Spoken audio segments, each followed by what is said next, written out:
The man accused of getting behind the wheel drunk after last night's Bills game and hitting a pedestrian is back home for the holidays, while the person he hit will most likely celebrate in the hospital. Our Dylan Morello joins us with the answers to the question, how could he be released so soon after being arrested? Dylan. Dave and Kelsey, reform. That's the simple answer that both Orchard Park Chief of Police Patrick Fitzgerald and former Erie County District Attorney John Flynn say is the reason Mayo is warm at home, not in a cell tonight.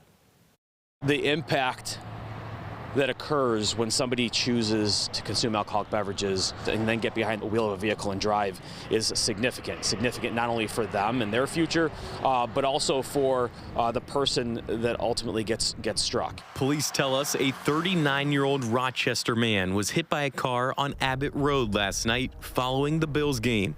31-year-old Anthony Mayo of North Tonawanda was behind the wheel. He's being charged with a DUI and leaving the scene of a personal injury crash. Not only did they get a really good description of the vehicle and direction of travel, but also an indication of where the damage to the vehicle was based on striking the pedestrian. Chief Fitzgerald tells us Mayo refused a breath test before being arraigned and released, an outcome that troubles him. The judges are in a position where they have to abide by the laws and the policies that are in front of them. You know, it's certainly frustrating for the officers and for law enforcement in a case like this where, you know, somebody is arrested and charged and ultimately is walking free before the end of those officers' shifts. Former Erie County District Attorney John Flynn tells us that the bail reform laws that have been in place since 2020 make it impossible to set bail on Mayo, whose highest charge is considered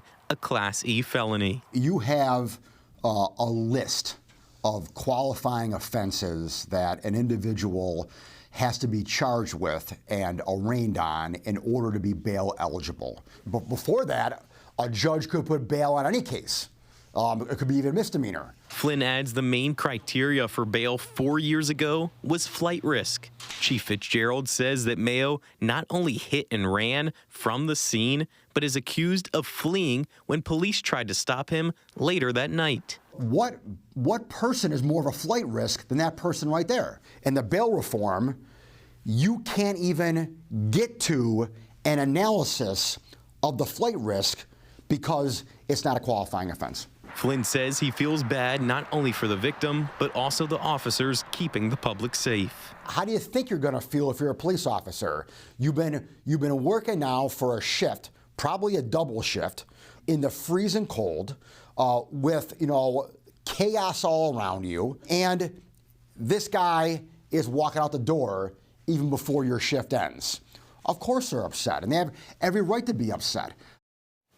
Now, Mayo was given an appearance ticket and is due back in Orchard Park Town Court after the holidays. Police say the victim suffered a head injury but is stable at this hour. In the studio, Dylan Morello, News 4.